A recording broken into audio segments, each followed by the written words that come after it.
Since AI like ChatGPT came out, everyone has been praising it for boosting efficiency, productivity, and innovation, which we can't doubt. New ChatGPT 5 for the last few days. This will, starting today, become your default ChatGPT from now on, even if you're a free user. But could we also be wrong?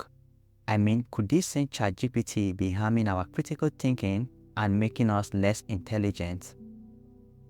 Well, to answer this, we are going to look at a new paper from researchers at MIT Media Lab that reveals something scary about how AIs are rewiring our brain.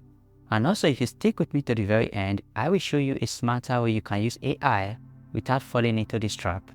So 54 subjects between the age of 18 to 39 were recruited into the study, and they were divided into 3 groups. Now here's what they did though. They asked them to write several SAT essays.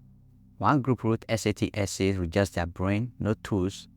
Another group used Google search. The third group used an LLM, which stands for Large Language Models, basically any trained AI like ChatGPT. And to measure their brain activity, the researcher used what is called EEG, which stands for electroencephalograph. And here is what they found. Brain-only participants show the strongest brain wave, especially in alpha, beta, and delta bands, which are associated with idea creation, memory load, learning, as well as critical thinking. The search engine users, on the other hand, showed moderate brain engagement, still good, because they had to process and organize information.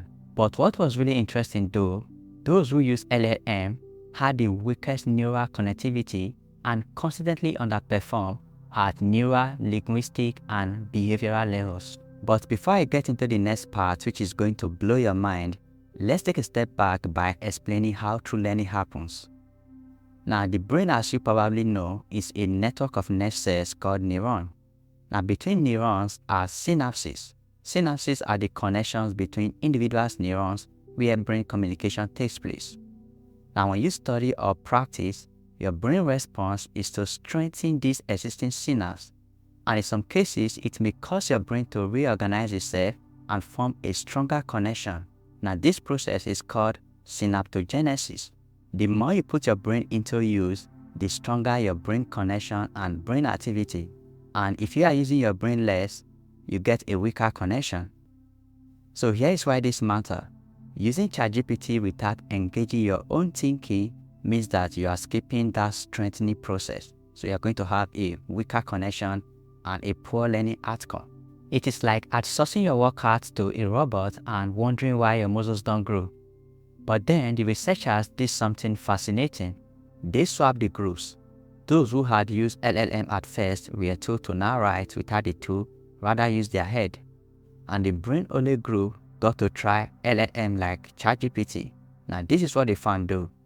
Those in LLM to the brain-only group could barely record their own essay, and their brain waves show weaker connectivity, almost like their brain had taken a shortcut and forgotten how to push itself. But when the brain-only users switched to ChatGPT, their recall was much stronger, and their EEG showed stronger activation in key areas in the brain like the prefrontal cortex and the occipitoparietal region, which are involved in problem-solving tasks, spatial cognition, where they compare new inputs with the past experiences and react to them accordingly.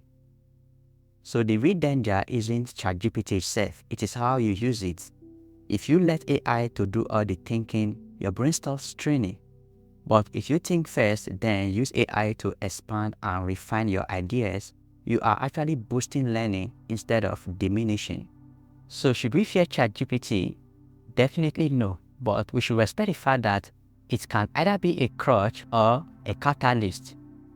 Now if you want to see more of my content, definitely hit the subscribe button and then see you in the next video.